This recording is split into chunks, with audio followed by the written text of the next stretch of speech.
Bonjour François-Xavier Bellamy. Bonjour. Merci d'être avec nous sur France Info. Bonjour Paul. Bonjour Agathe. On va parler des agriculteurs en colère que vous allez soutenir tout à l'heure, François-Xavier Bellamy, de la situation en Iran. Mais d'abord, Marine Le Pen rejoue sa place à la présidentielle aujourd'hui devant la cour d'appel après sa condamnation le 31 mars à 5 ans d'inéligibilité avec exécution immédiate. On écoute Jordan Bardella lors de ses vœux à la presse hier. Il serait profondément inquiétant pour la démocratie que la justice prive les Français d'une candidate à l'élection présidentielle déjà qualifiée à 2 reprises pour le second tour. La démocratie suppose le libre choix du peuple, sans entrave ni acte de déloyauté. Êtes-vous d'accord avec lui ? Personne n'est au-dessus des lois. Et ce qui est absolument certain, c'est que être au pouvoir ne doit jamais vous garantir de ne pas avoir à rendre de compte devant la justice au moment où c'est nécessaire. Être dans l'opposition non plus. Et le fait d'être la première opposante, objectivement, aujourd'hui dans les enquêtes d'opinion à la majorité d'Emmanuel Macron, ne fait pas de Madame Le Pen une responsable politique qui pourrait s'exonérer de la nécessité de répondre devant des tribunaux si c'est Donc nécessaire. Vous n'êtes pas d'accord avec Jordan Bardella ? Mais ce que je voudrais dire simplement, c'est que je crois que quand la justice entre effectivement en interaction avec la politique et la démocratie et la vie démocratique, elle doit le faire avec une précaution absolue qui garantisse que ces décisions soient absolument incontestables. Et ce qui m'a semblé... Ce n'est pas le cas pour vous ? Ce qui m'a semblé comme un citoyen ordinaire et comme un élu qui n'est pas du camp de Madame Le Pen, mais qui observe la vie de notre pays avec attention, ce qui m'a semblé préoccupant, c'est que l'exécution provisoire, c'est-à-dire le fait que l'appel que Madame Le Pen allait former ne serait pas suspensif, cette exécution provisoire, objectivement, j'ai du mal à voir sur quoi elle peut se fonder. Donc Personne n'est au-dessus des lois, mais pas l'institution judiciaire non plus. Donc le fond du dossier semble moins vous gêner, si je suis correctement votre pensée, que la justice puisse avoir un effet politique immédiat. Non, pas du tout. Ce qui compte, c'est que le fond du dossier décide de la décision. Et pour cela, il faut que le processus qui aura lieu soit absolument incontestable. Je crois qu'on serait tous dans le même cas si on observait un autre pays européen ou un autre pays occidental. Si la justice rend inéligible celle qui est aujourd'hui, encore une fois, de fait, je ne suis pas de son camp, mais c'est un fait politique, elle est la première dans les sondages. Si c'est nécessaire et si c'est légitime, bien sûr, il n'y a aucune raison que qui que ce soit protégé de sa responsabilité. Mais encore une fois, la décision doit être absolument incontestable. François-Xavier Bellamy, les juges reprochent au Rassemblement national d'avoir fait travailler des collaborateurs d'eurodéputés pour le parti, alors que c'est le Parlement européen qui les rémunérait. Vos collaborateurs au Parlement européen occupent-ils des tâches qui n'ont rien à voir avec le Parlement européen ? Est-ce que ça vous est déjà arrivé sinon ? Je vous garantis que je ne sais même pas d'ailleurs comment je ferai, parce que le travail au Parlement européen est tellement lourd, tellement dense, tellement intense, les sujets sont tellement nombreux que c'est bien nécessaire d'avoir une équipe qui vous entoure pour pouvoir vous accompagner dans l'effort que nous faisons tous les jours pour faire entendre la voix des Français à Strasbourg et à Bruxelles. Et donc, non, évidemment, l'équipe qui m'accompagne... Chez vous, ça n'existe pas. Et quand le RN explique... Mais d'ailleurs, ça n'a jamais été...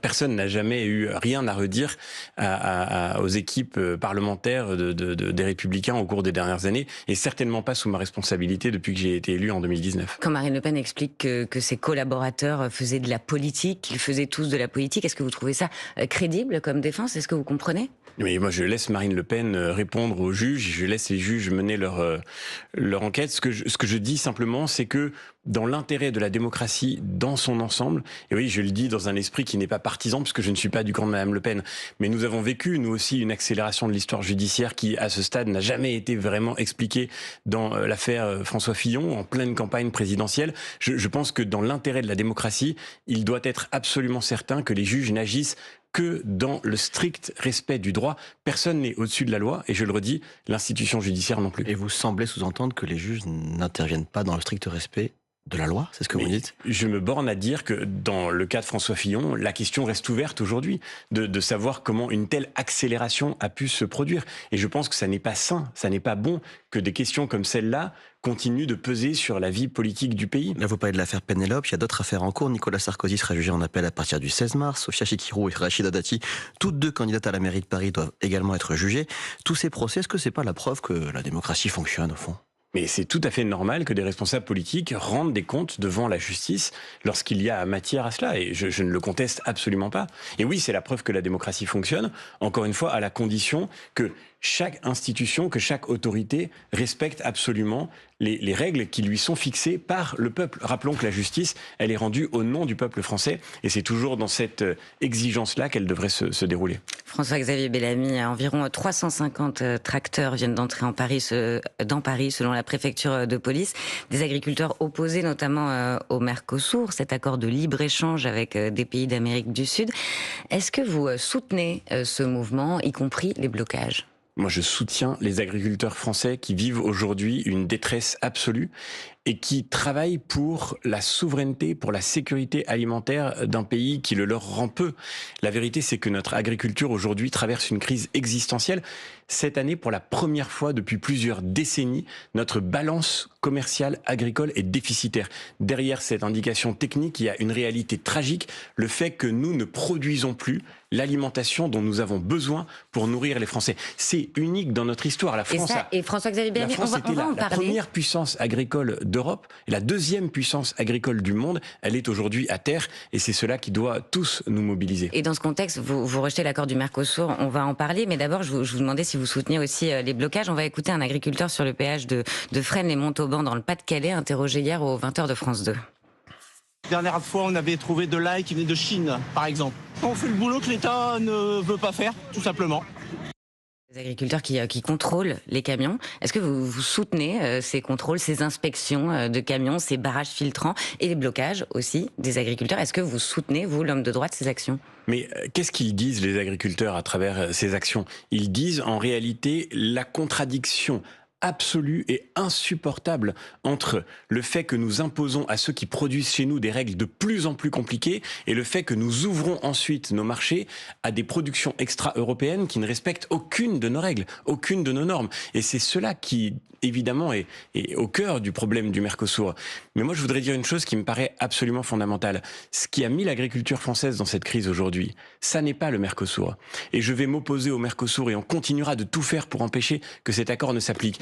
Mais je ne voudrais pas que ce débat... Je ne voudrais pas que ce débat... Vous allez vous opposer au Mercosur, mais samedi, la présidente de la Commission européenne va signer au Paraguay le Mercosur. Non, mais ça n'est pas trop tard parce que le cœur du travail qui nous attend pour nous, le Parlement européen, il va s'engager. Ça fait déjà plusieurs semaines qu'avec Céline Imard, nous bataillons pour déposer une saisine devant la Cour de justice de l'Union européenne pour saisir la justice de cet accord. Mais ne pensez-vous pas ce matin que la bataille est perdue? Vous allez après place de la Concorde rendre visite aux agriculteurs en quittant le studio de France Info. Vous allez leur dire que c'est pas mort, la France peut encore empêcher la signature du Mercosur. On pèse encore quelque chose en Europe. La France doit le faire. Elle a la possibilité de saisir la Cour de justice. Et nous, le Parlement européen, nous allons le faire. Ce sera la semaine prochaine à Strasbourg. Nous allons voter sur cette saisine de la Cour de justice de l'Union européenne avant de pouvoir voter sur la ratification du traité lui-même. Et nous allons continuer de batailler voix par voix pendant les jours et les semaines qui viennent pour réunir une majorité contre ce traité. Mais je le redis, et il faut le dire à tous les agriculteurs qui en sont les premiers conscients.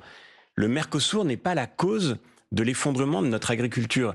Le drame qui a tué l'agriculture française ne s'appelle pas Mercosur, il s'appelle François Hollande et Emmanuel Macron. Ce qui menace l'agriculture Nicolas française... Sarkozy avant, non ? Il faut simplement regarder la balance commerciale agricole. Vous verrez que c'est quand la gauche est arrivée aux responsabilités et qu'elle a organisé la décroissance de notre modèle agricole à coup de règles environnementales absurdes qui en réalité sont anti-environnementales. Parce que quand on empêche les agriculteurs français de bosser, en fait, on sert l'importation de produits qui viennent d'ailleurs et qui ne respectent aucune des normes environnementales. Mais alors, expliquez-nous, François-Xavier Bellamy, pourquoi si le problème des agriculteurs, c'est pas le Mercosur, vous êtes en première ligne frontale contre le Mercosur. Vous, l'homme de droite, juste par principe, vous vous opposez aux accords de libre-échange? Pas aux accords de libre-échange. Moi, je crois que et d'ailleurs, c'est ma très grande différence avec la gauche, avec les écologistes, avec les macronistes qui ont aussi contribué ces dernières années au Green Deal, à Farm to Fork, ces projets qui, au Parlement européen, dans l'Union européenne, ont rendu la vie impossible aux agriculteurs français. Mais là, on ne parle pas de ça, François-Xavier Bellamy. On parle d'un nouveau marché de centaines de millions de consommateurs. Est-ce que c'est pas une opportunité à saisir pour peser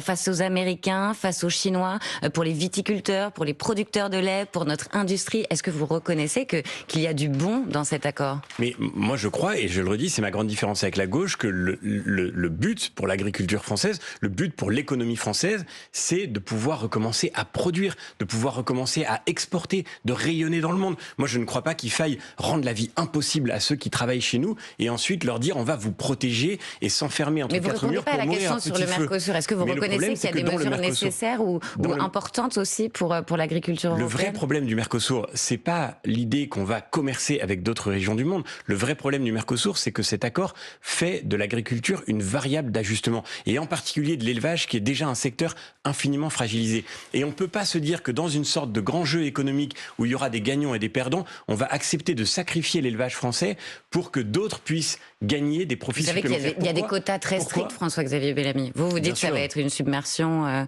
Mais la vérité, c'est que ces quotas n'empêchent pas que c'est de la viande à forte valeur ajoutée qui va déstabiliser complètement nos marchés. Et ça, personne ne le nie. Et la crise de demain, par consommateur, c'est une menace existentielle. La crise que nous avons connue ces dernières années, on a vécu une crise sanitaire et on s'est rendu compte que c'était peut-être une immense erreur de plus pouvoir produire nos médicaments. On a vécu une crise énergétique et on s'est rendu compte que ça avait été une immense erreur de laisser la Russie produire pour nous l'énergie dont nous avons besoin. Aujourd'hui, on est peut-être à la veille, demain, d'autres crises, et la prochaine sera peut-être une crise alimentaire. Et ce jour-là, si on n'a plus d'éleveurs en France, si on n'a plus d'agriculture en France, les citoyens se retourneront vers nous et nous diront « Qu'est-ce que vous avez fait pour que nous en arrivions à cette situation où nous avons faim aujourd'hui, où nous ne pouvons plus nous alimenter correctement ?» Le déficit de la balance commerciale agricole française veut dire que la France ne peut plus se suffire à elle-même pour produire son alimentation. Et ça devrait être un signal d'alarme total, pas seulement pour les agriculteurs, mais pour tous les citoyens que nous sommes.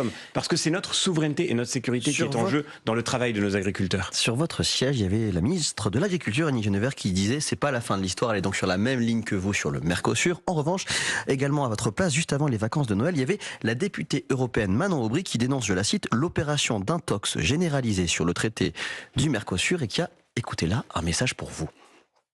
Et je veux singulièrement souligner l'hypocrisie du groupe de François-Xavier Bellamy des Républicains et le groupe de Jordan Bardella du Rassemblement National, puisque ces deux groupes, en très large majorité, soutiennent en réalité cet accord, donc ils commencent par faire le travail au sein même de leur groupe. Que lui répondez-vous ? Mais le Mercosur, c'est un débat en Europe qui n'oppose pas les groupes politiques entre eux, mais qui oppose les pays. On l'a très bien vu ces derniers jours. Ce sont les pays qui ont plus ou moins intérêt au Mercosur et qui se prononcent de cette manière-là. Donc il s'agit moins d'une question politique que de la situation de nos pays à l'intérieur de l'Union européenne. Et nous, au sein du PPE, où beaucoup de pays sont effectivement favorables au Mercosur, nous sommes en première ligne dans le combat contre cet accord. Maintenant, je voudrais répondre une chose très simple à Manon Aubry. Je le redis.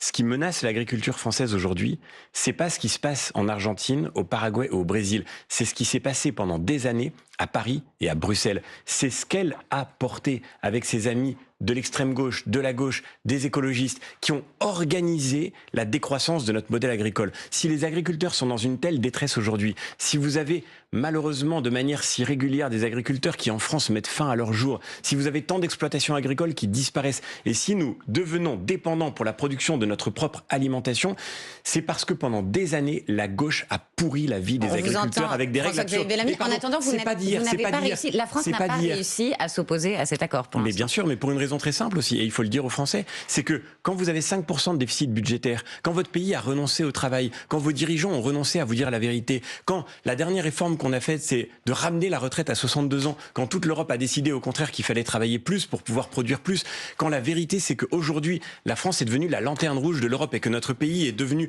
déficitaire commercialement, c'est-à-dire nous devenons un pays de consommateurs qui importe tout et qui ne produit plus rien, et que vous arrivez ensuite à Bruxelles en disant on va vous expliquer comment ça doit se passer le commerce mondial, personne ne vous écoute. Vous nous direz tout à l'heure ce que pensent vos collègues de la situation française. Et c'est le grand problème de nos dirigeants français aujourd'hui. Mais encore une fois, je le redis, c'est pas d'hier. Le débat sur la loi du plomb cet été, c'est Manon Aubry, ce sont ses amis de gauche, ce sont les écologistes, ce sont même les macronistes qui ont tout fait pour empêcher qu'on libère nos agriculteurs. Nos agriculteurs ne demandent pas à être protégés, ils demandent à être libérés. Ils demandent qu'on les laisse bosser, qu'on les laisse vivre, qu'on les laisse respirer. Et ceux qui instrumentalisent les peurs des Français contre la science, contre la raison, pour empêcher notre agriculture de recommencer à produire, ceux-là sont responsables de la détresse du monde agricole et peuvent pas prétendre aujourd'hui qu'ils viennent soutenir nos paysans. Vous nous direz ce que pensent vos collègues de la situation française. On va parler de l'Iran aussi dans un instant, mais tout de suite, 8h48, et c'est l'info en 1 minute avec Laura Dulieu.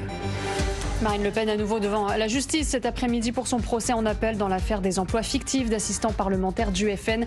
La chef de file du RN joue sa candidature à la présidentielle de 2027. En première instance, elle avait été condamnée à 5 ans d'inéligibilité immédiate et à 4 ans de prison, dont 2 fermes.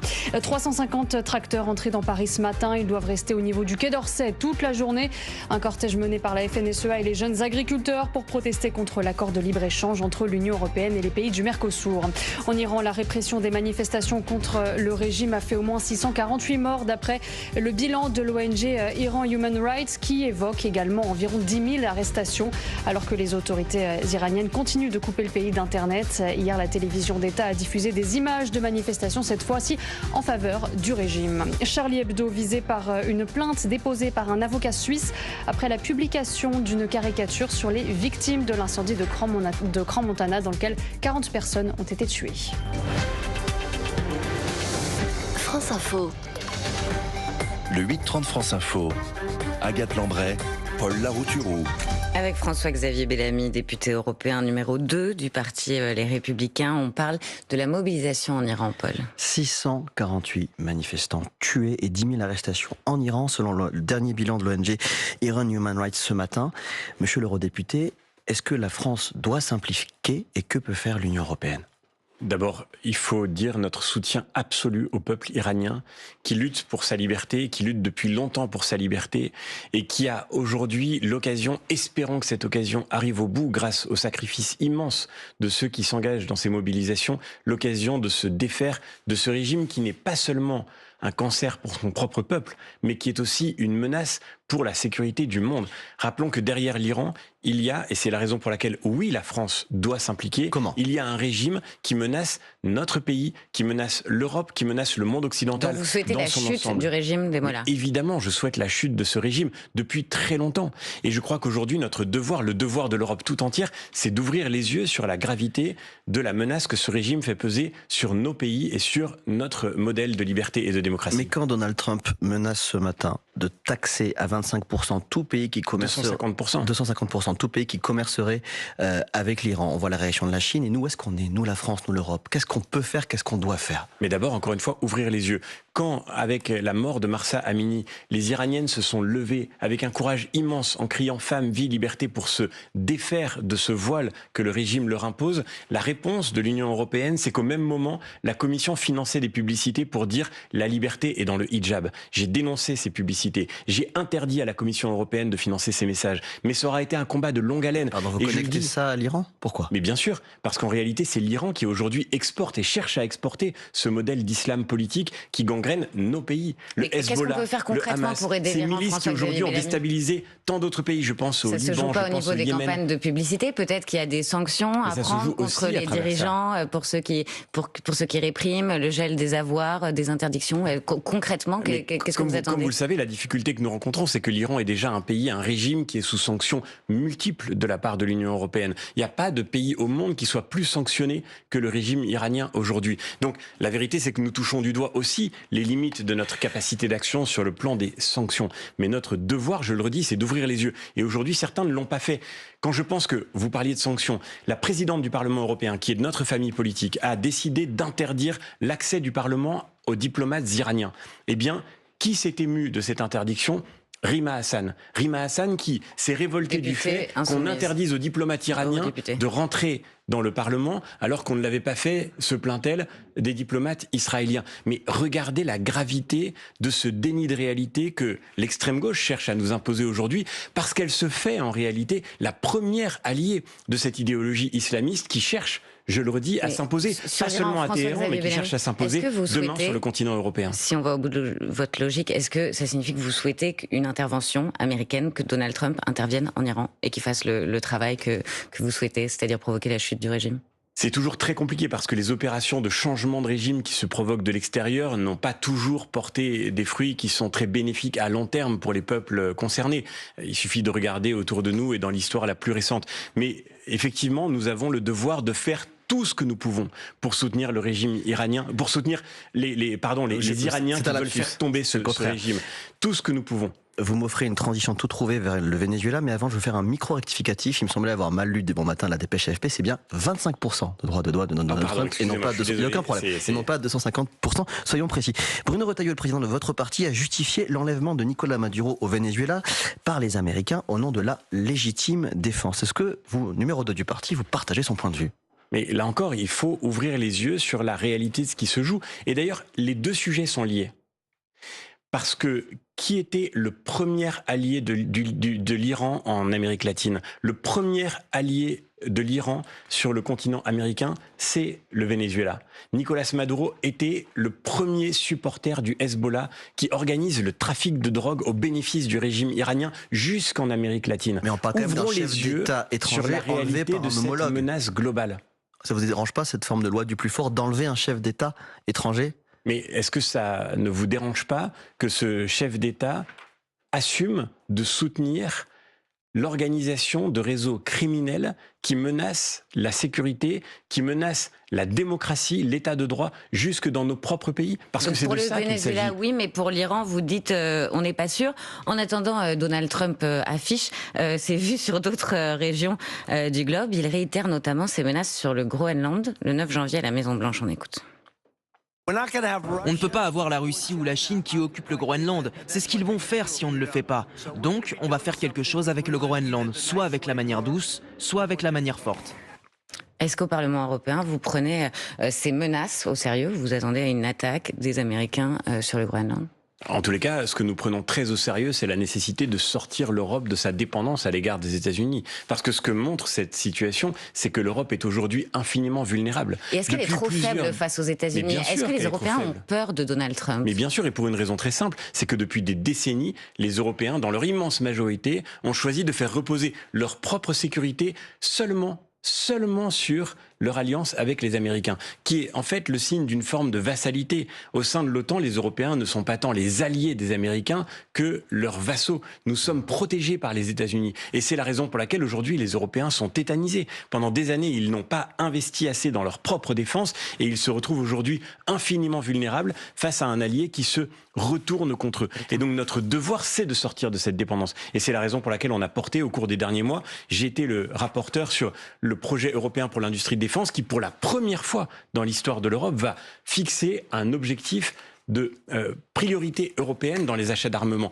L'année dernière, les Européens ont acheté 79% de leurs armements hors de l'Union européenne, dont une écrasante majorité aux États-Unis. Ça vous dit l'ampleur de la dépendance. Et pour la première fois, l'Europe fixe une ambition d'acheter ses armements en Europe plutôt que d'acheter à l'extérieur de nos frontières pour pouvoir faire que demain, l'Europe soit capable de résister à des tentatives d'intimidation comme celles qui se déroulent sous nos yeux. Est-ce qu'on est la risée de la communauté européenne? Tout à l'heure, vous disiez que la situation française faisait que la situation intérieure faisait qu'on était plus crédible sur le plan international. Vous en parlez avec vos collègues au Parlement européen de l'instabilité du gouvernement, l'impossibilité de trouver un budget, la menace d'une dissolution? Mais bien sûr, on en parle tous les jours. Et moi, je peux vous dire une chose que les Français ne savent peut-être pas, mais la situation de la France aujourd'hui inquiète toute l'Europe. Et la trajectoire budgétaire de la France inquiète toute l'Europe. Et tous les Européens se demandent si nous avons perdu la tête. Nos dirigeants qui aujourd'hui ont choisi de céder tout ce qu'ils peuvent aux caprices du Parti Socialiste, ce Parti Socialiste qui a gouverné la France, mais qui aujourd'hui fait assaut de démagogie dans une sorte de compétition aberrante avec la France insoumise, tous ces dirigeants aujourd'hui... C'est que de la faute des socialistes, les républicains qui sont intransigeants depuis le début, qui ne veulent pas de compromis, ils ne sont pas responsables? Par contre, les républicains ont été les premiers à dire qu'il fallait, et nous continuons de dire, et nos députés se battent tous les jours à l'Assemblée nationale pour dire qu'il faut baisser la dépense publique, baisser le poids des impôts et accepter qu'il va falloir réformer l'État en profondeur pour que la France retrouve effectivement sa crédibilité demain, y compris sur la scène européenne et internationale. Pardonnez-moi de vous interrompre, mais certains attendent cette question. C'est la question qui est retrouvée sur les réseaux sociaux de France Info ce matin. La question qui s'allie. Avec Agathe, nous avons décidé de vous interroger sur Sarah Knafo, qui est donc, comme vous le savez, candidate à Paris pour le parti Reconquête. Est-ce qu'elle peut pas piquer des voix à votre candidate Rachida Dati? Mais il y a une chose qui est absolument prioritaire pour Paris, comme pour la France, c'est de préparer l'alternance. Les Parisiens n'en peuvent plus d'une gestion municipale qui a rendu cette ville pauvre, qui l'a endettée comme jamais, qui a contribué à l'insécurité galopante que nous voyons. Et là encore, l'image même de cette ville contribue à l'image que les Européens, que les touristes du monde entier qui viennent en France se font de la situation de la France. Aujourd'hui, quand... L'alternance, quitte à faire une alliance CNAFO-Dati au second tour? Mais l'alternance, elle sera pas d'abord permise par une alliance, elle sera d'abord permise par un élan. Et je pense qu'il faut que tous les Parisiens qui veulent sortir de cet échec manifeste de la gauche parisienne, mais tous les Français qui partout d'ailleurs dans les autres villes de France veulent une alternance dans ces villes de gauche qui ont été tellement abîmés depuis plusieurs années, choisissent les candidats des Républicains qui sont les mieux placés. Qui sont les mieux placés pour pouvoir... Non, les candidats des Républicains sont les mieux placés pour permettre l'alternance partout dans les Merci François-Xavier Bellamy. Merci d'avoir répondu aux questions de France Info.